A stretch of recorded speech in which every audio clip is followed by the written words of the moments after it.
क्या आपने कभी सोचा है कि पहाड़ से गूंजती हुई परमेश्वर की आवाज को सुनना कैसा होगा? ठीक यही अनुभव इस्राएलियों ने सीनै पर्वत पर किया था। आज हम इस्राएल के इतिहास के एक महत्वपूर्ण क्षण की खोज करने जा रहे हैं, जो परमेश्वर का अपने लोगों के प्रति प्रेम और पूरी मानवता के लिए उनकी योजना को प्रकट करता है।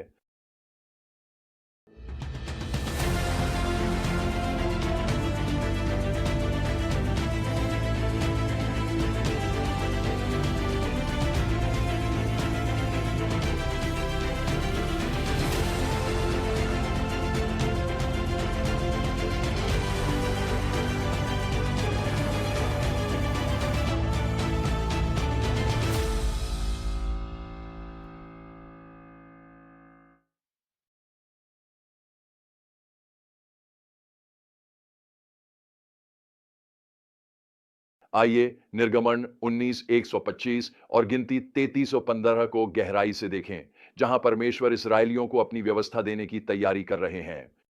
आज हम जिस मुख्य सत्य की खोज कर रहे हैं, वह यह है कि परमेश्वर ऐसे लोगों का निर्माण करना चाहते हैं जो उसे जानें, उससे प्रेम करें और उसके साथ चलें, यानी याजकों का राज्य और एक पवित्र राष्ट्र।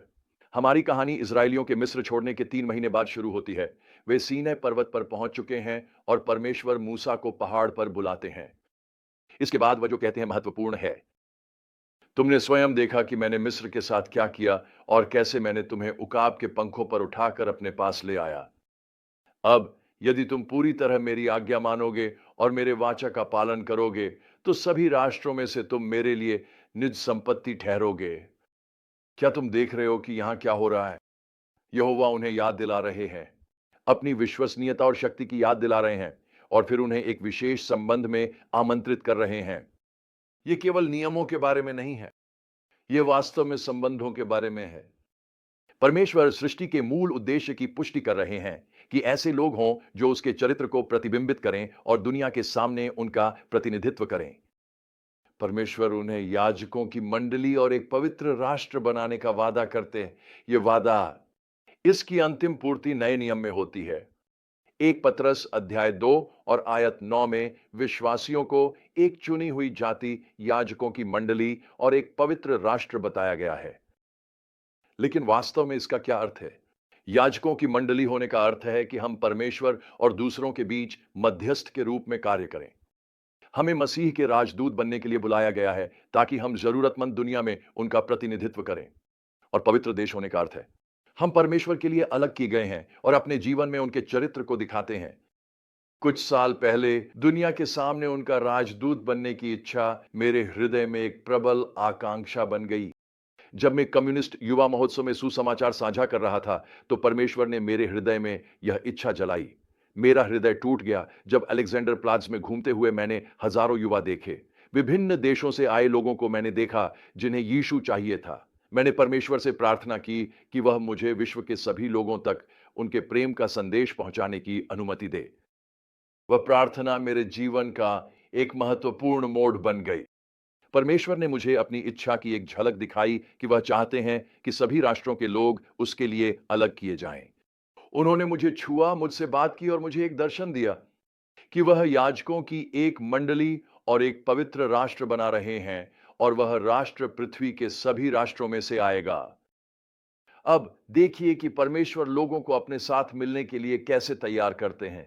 वह मूसा से कहते हैं कि वह लोगों को पवित्र करे, पर्वत के चारों ओर सीमाएं निर्धारित करे और तीसरे दिन उनके अवतरण के लिए तैयारी करे।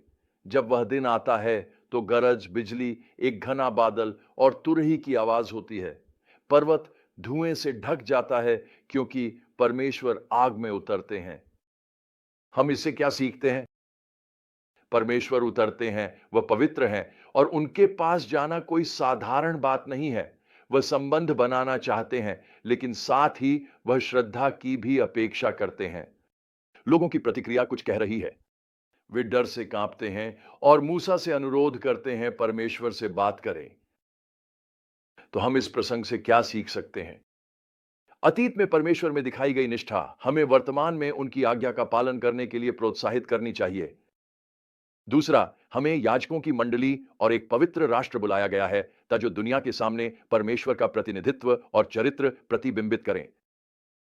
तीसरा, हमारा परमेश्वर के साथ संबंध निकटता और श्रद्धा दोनों से चिह्नित होना चाहिए।